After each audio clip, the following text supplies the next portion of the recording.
Good evening. It is Ankar. It is my pleasure to be with you in this evening.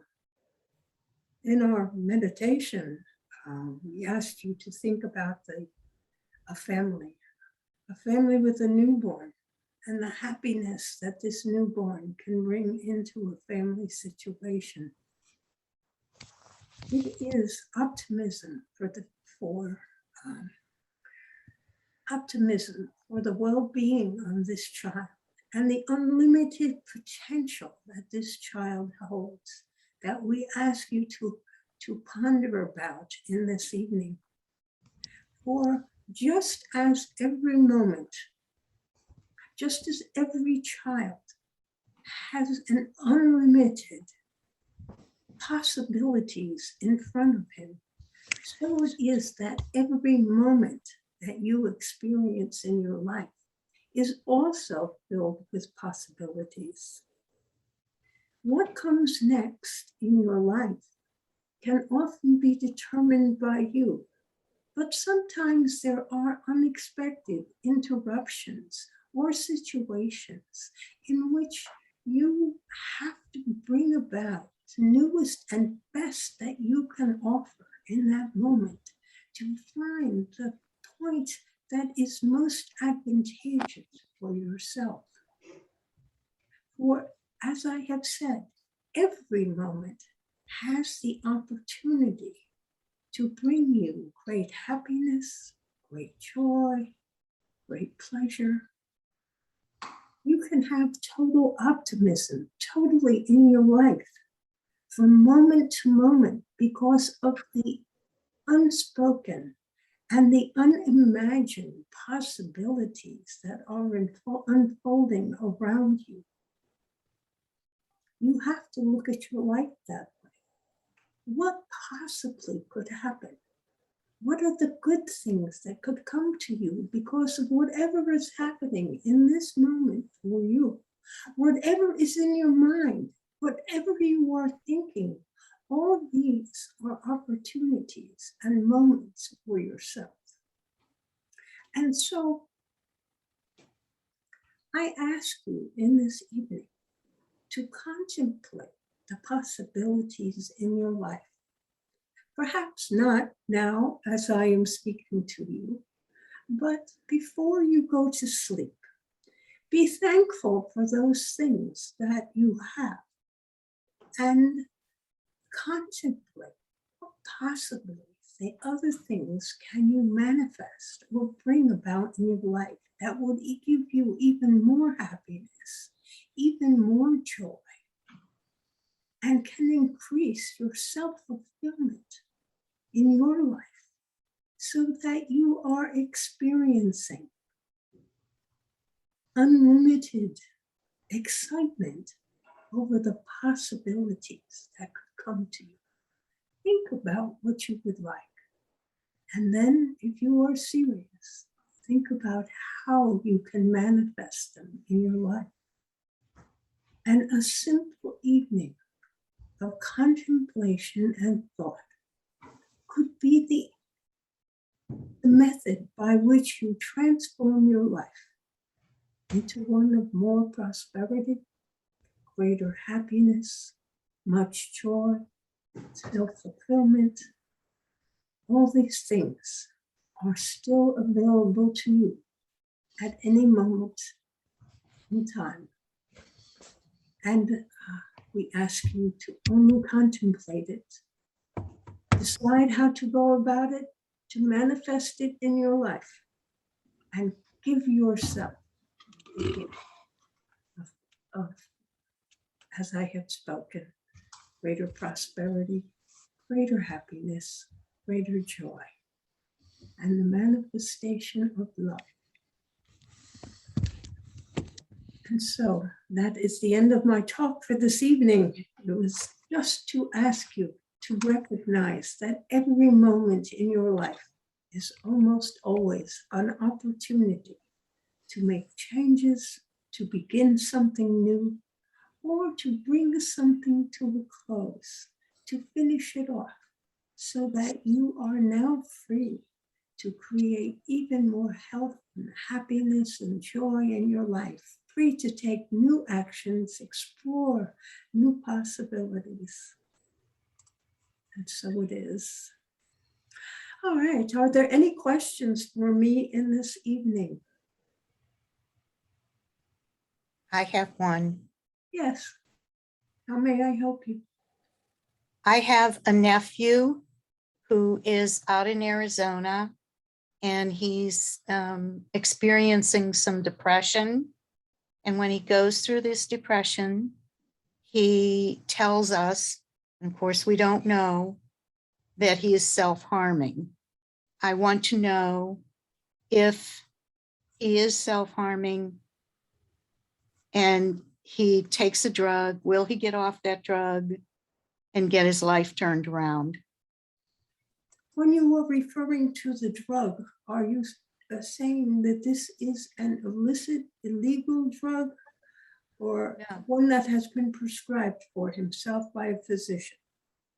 No, it's not illegal, but it hasn't been a prescription. It's a drug he can buy over the counter to mask the depression, he says.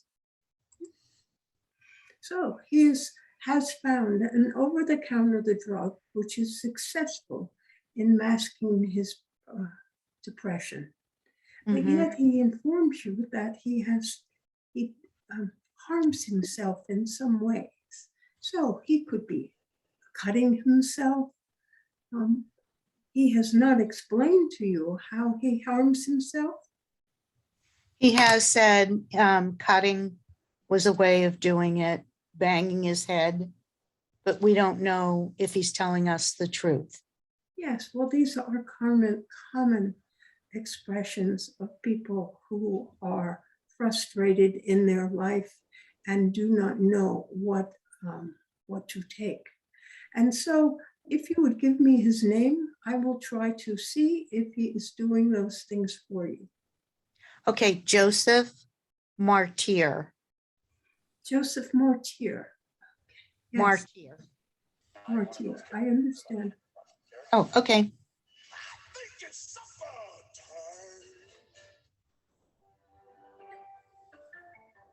Yes, he does these things, but not to any great extent.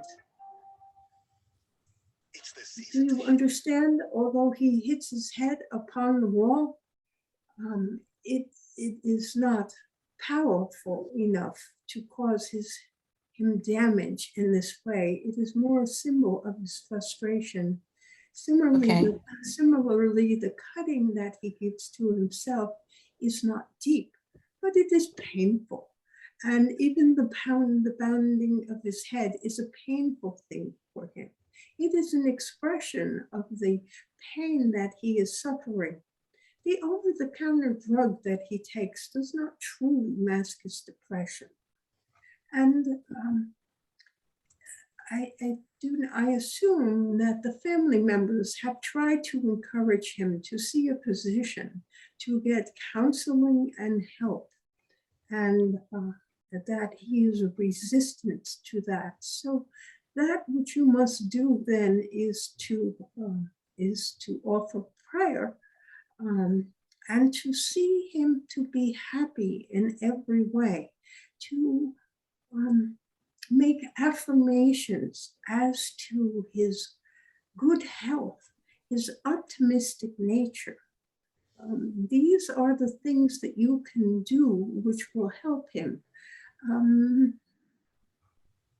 He also does not, he is not sure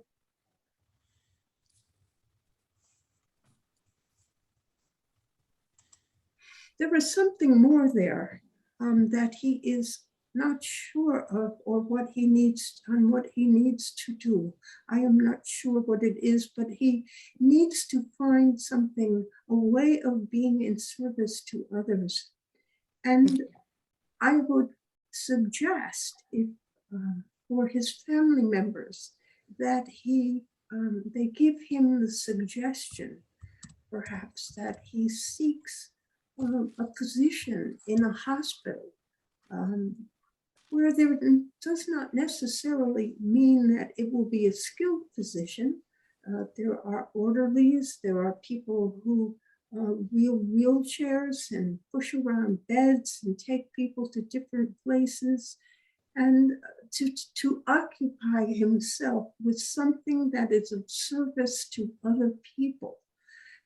That will help distract him from his continued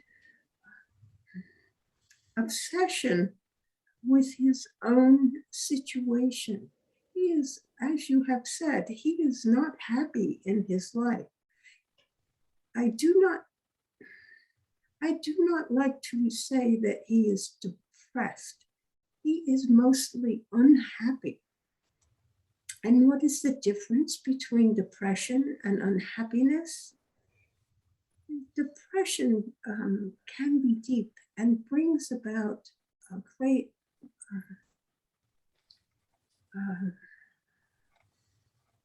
lethargy, an inability to do things and to take actions. And so he should be encouraged to take actions, to walk, if nothing else, perhaps to walk. But most important, to try to find a job in which he will be of service to others. He will find this fulfilling. Over time, he will see other people who are ill and sick, and perhaps then he will realize that at least he is healthy and that he can do things himself. And some people cannot. So if he could please take a job, any job, which would be of service to other people, but I would suggest in a hospital where he can see others who are ill. And this may also allow him to find someone to talk to who is skilled at helping people who are depressed and unhappy. Oh, I started to speak about the difference between being unhappy and being depressed, and it is very slightly different. The unhappiness comes from dwelling upon one's life and saying that it is not good, that he needs to be made whole again, and to begin to take affirmations for himself. The difficulty is that these people frequently do not wish to help themselves. Many of them do, but many of them do not. And if he is cutting himself, he is punishing himself for his thoughts and his ideas. So he is mostly unhappy because he is saying things to himself that cause him to be unhappy, as opposed to be in a physical depression where he does not have, he just does not have goals, and that he has no interest in anything, that there is a great lethargy. And there is, with that, there is a physical problem going on in his body that needs to be helped to balance out, which can be done through talk therapy as well as taking medications. So you would need to see what you can do to encourage him to take a job, any job, where he can be of service to others. And unfortunately, due to the distance, it's not going to be easy for you to greatly influence him. So for yourself, it is to send the right thoughts and the right help that he needs mentally through affirmations. If you can visualize him well and happy, doing something that he loves. We do not know what put him in this depression. Do we know? Has he spoken of that? I'm sorry. What did you say? Oh, I said, did he speak of what causes his depression? Well, mostly he's lonely. He says he doesn't have many friends.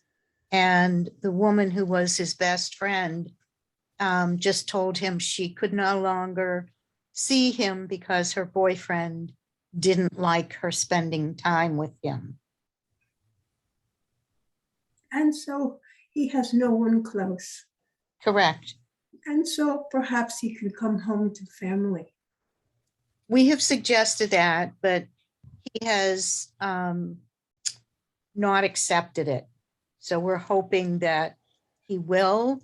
Do you see him accepting the idea of coming east near his family? One moment, please. Thank you.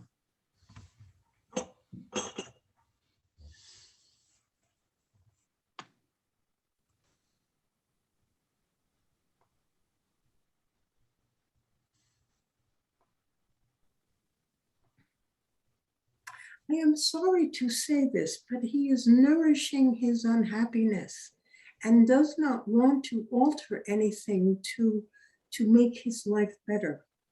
Uh-oh. You understand what I am saying? Yes. Mm-hmm. And so he is reluctant to try to take actions. He fears that he will not be able to meet other people's expectations. And Oh, so he is afraid to make efforts or put himself in a situation where he would be watched by his family.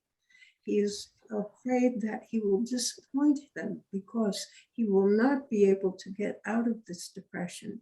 It is a cycle that he is in, and so it is a difficult situation. It is possible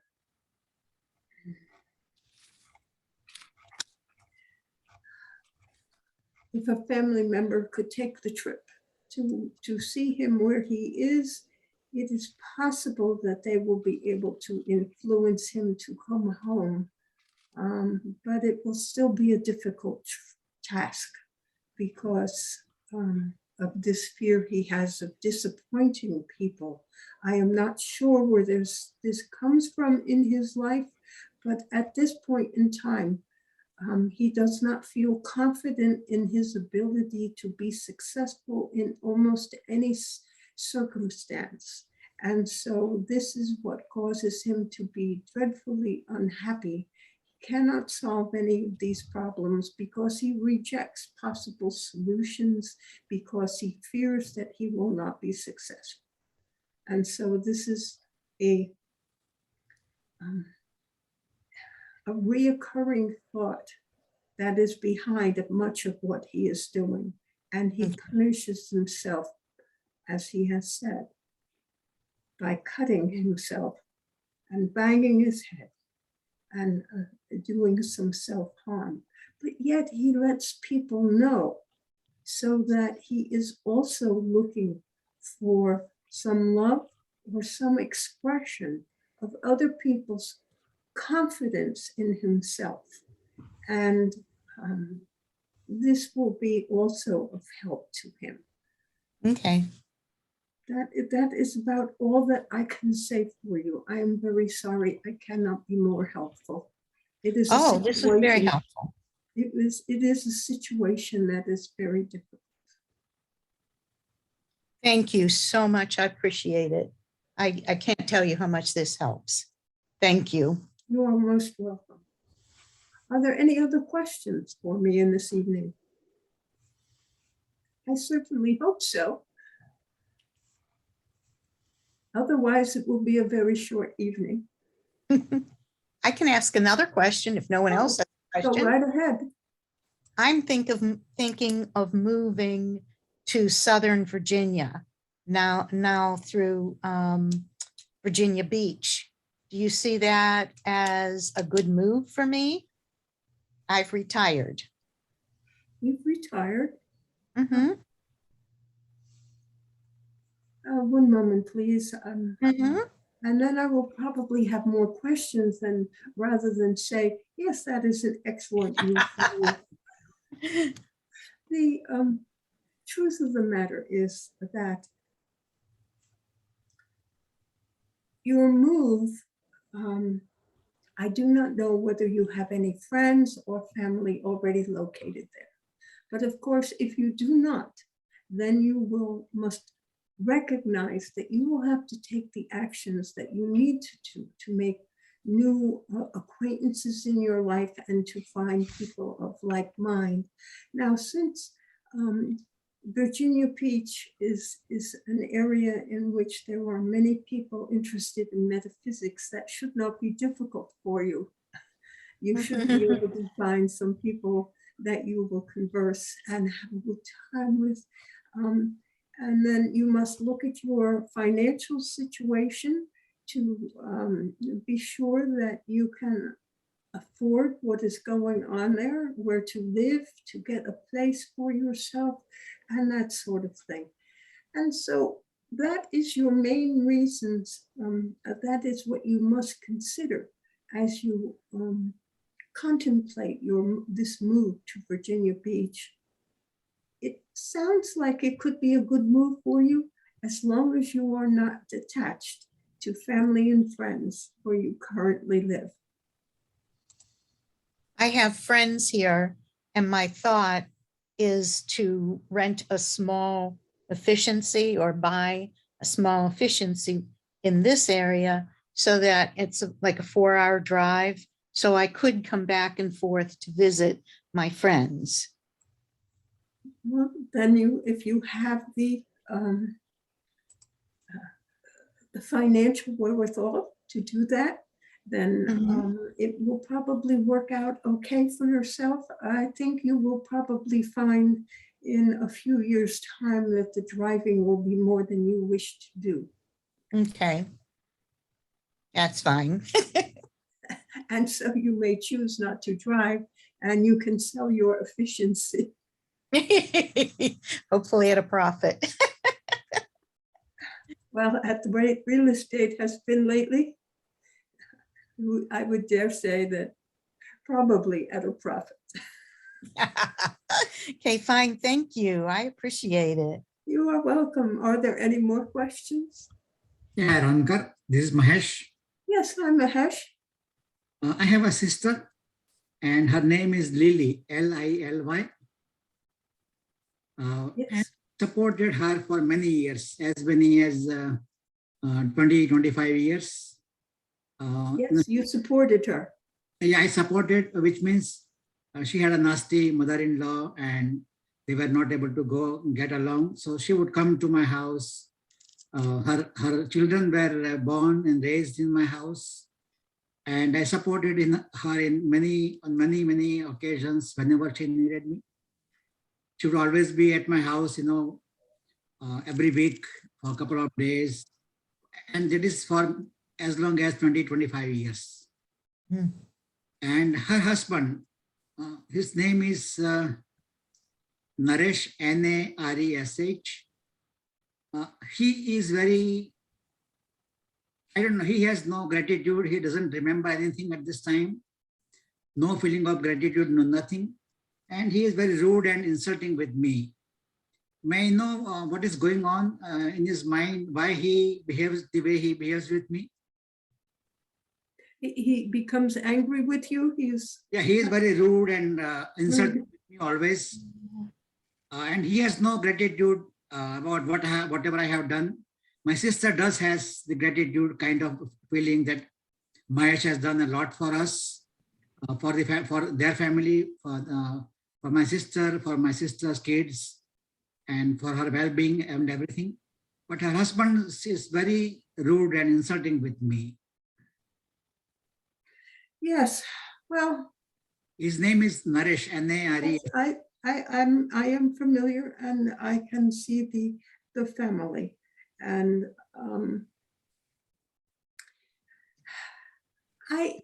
he is resentful of your success.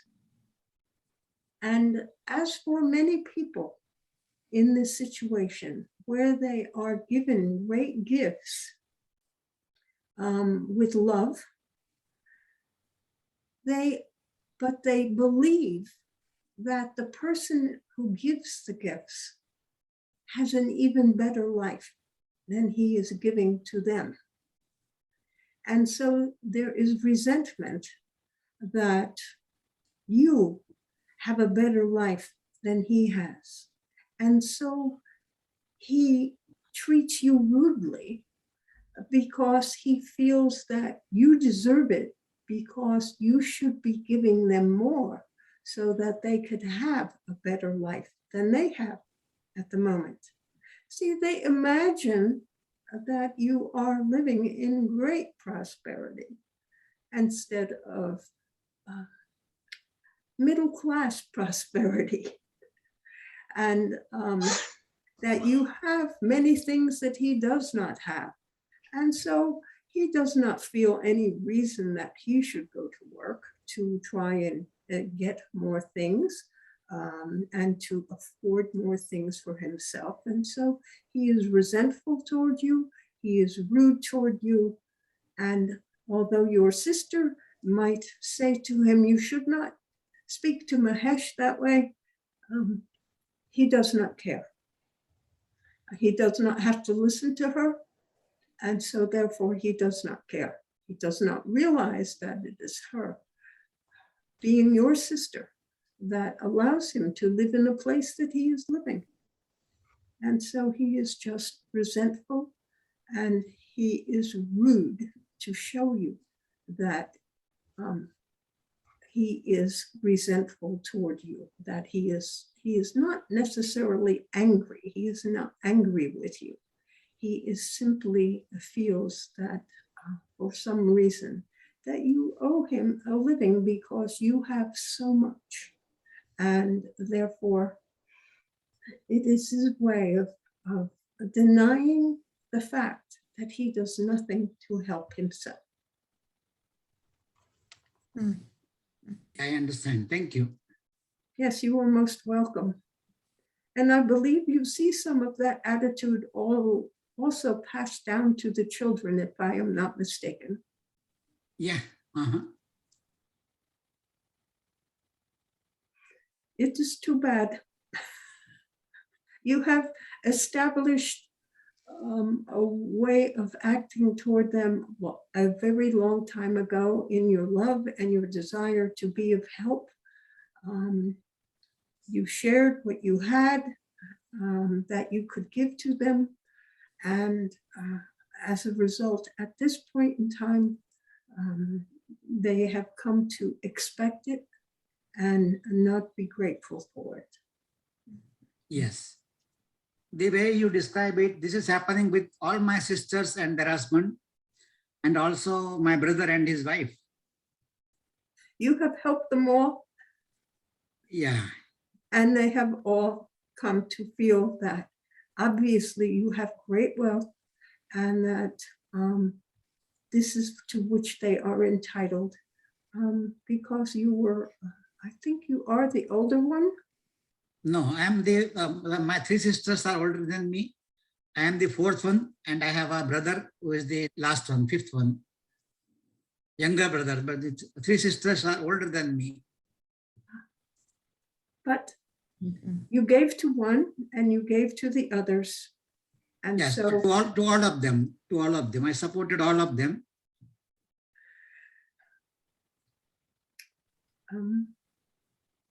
There is an expression. It is a wry expression, if you understand the word wry, W-R-Y, that no good deed goes unpunished.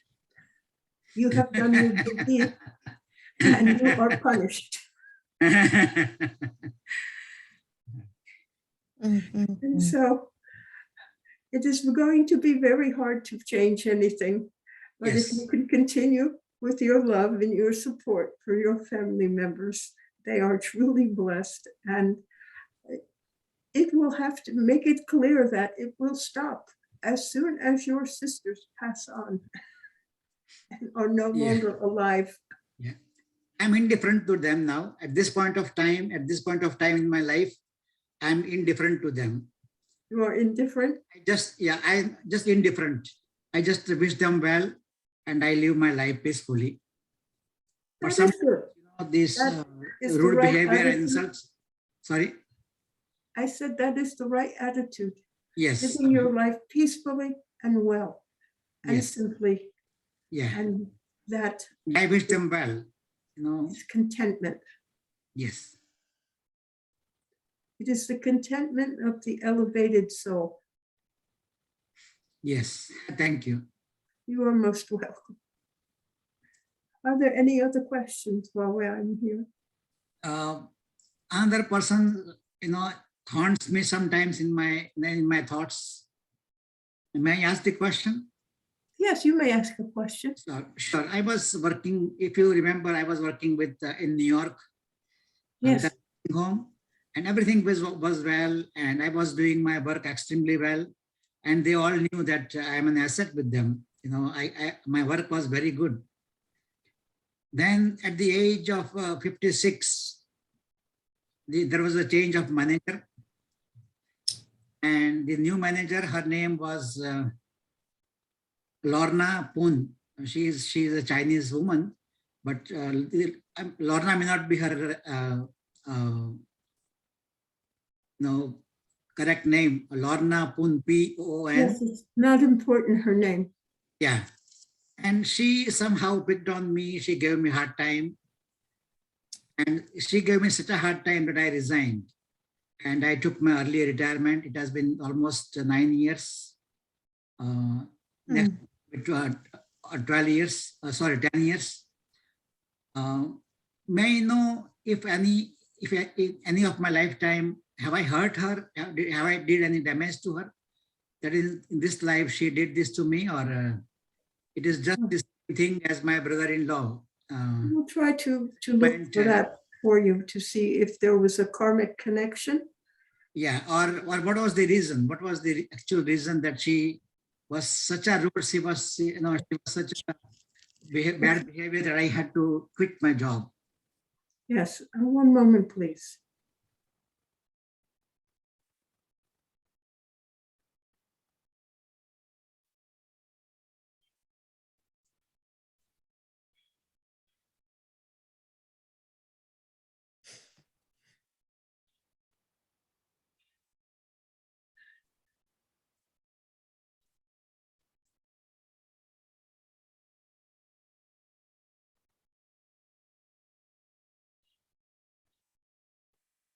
I am still looking to see if there is a karmic connection. One moment.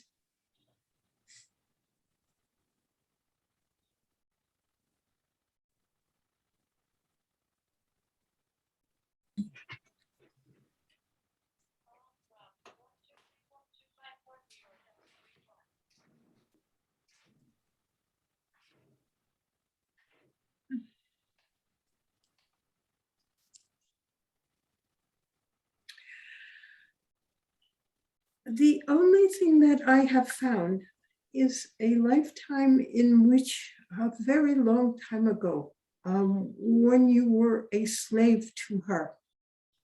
And this has carried over for some reason into this other lifetime. And she simply did not like you because you were an Indian from India, and that she resented. For some reason, she has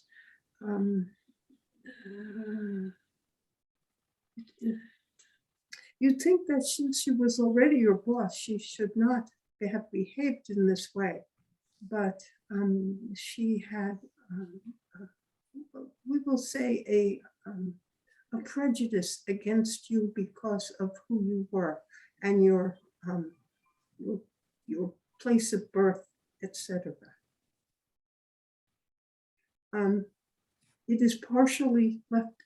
It could be left over from that previous lifetime when she also, there was no reason for her to treat you well because you were her slave. and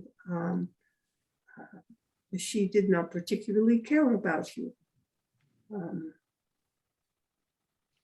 You were simply part of, I guess, the staff, whatever it was, and she did not like your looks. Oh. Yes, No reason. I do not see that you have done anything wrong against this individual. It is a problem that she had within herself. yeah, because there was another woman in our nursing home, and she was the account receivable manager. She was also Indian, and she picked on her also, and ultimately that woman also had to resign and go. You see, the prejudice carried to more than one person. Yes. So the word that you use, enslaved or something, what does it mean? In the previous, Prejudice? you are using a word that sounds like enslaved and enslaved. Yes, I said that you were a slave a long time ago in another life to her. That is meaning she owned you, and you were a worker in her house or in her fields for her family. So you were a person of no value to her. You were merely a possession, and she did not like anyone that was like you. She did not care. Oh, It is her difficulty, not yours. okay. This is strange. Yes, I understand. Yes, but this happens. There was an opportunity for her to redeem herself. She did not. Oh, okay. She added to her hatred. In fact, instead of redeeming it, she added to her hatred. Instead of redeeming, she had more hatred. She added to that. Yes, she added to her karma and what she needed to have. There will be, at some point in time, perhaps she will come around or something will happen to her. Yes, I understand that. Are there any other questions?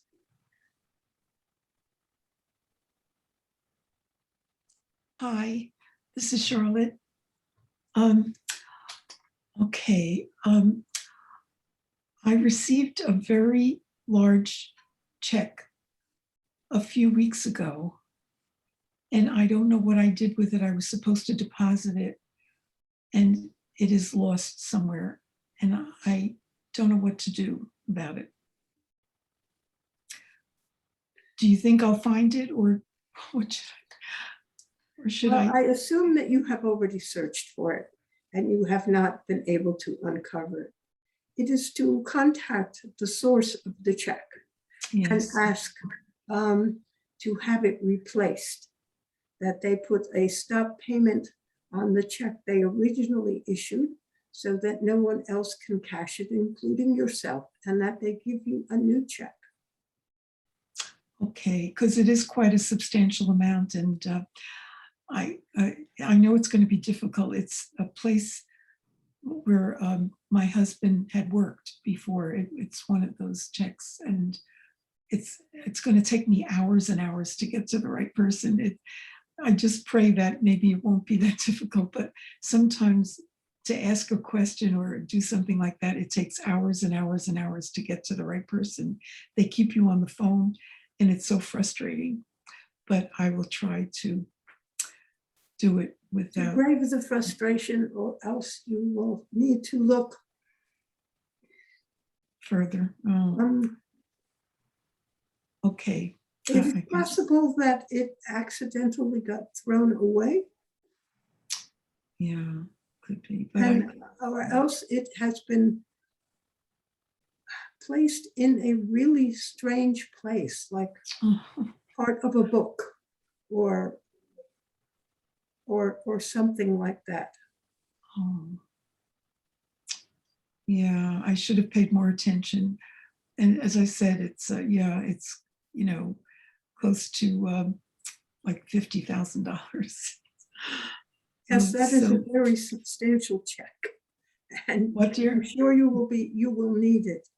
So Yes, it's yes. important for you to do what you have to do to get another check made. Okay, even though, thank you. I'll do what I have to do starting tomorrow. Thanks. Thank you for your advice. You are most welcome. Are there other questions?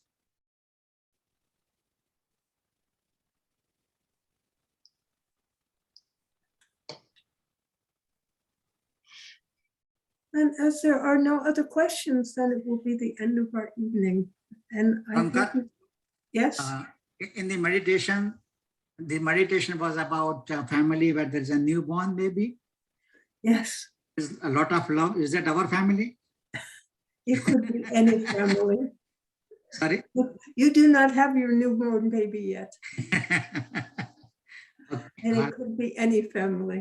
It was the potential that is in the child. When you bring him home, when he has been born or she has been born, and you hold that baby in your arms, there is unlimited potential and joy that you hope will come to this child, and that they are successful in their life, and that they are happy in their life.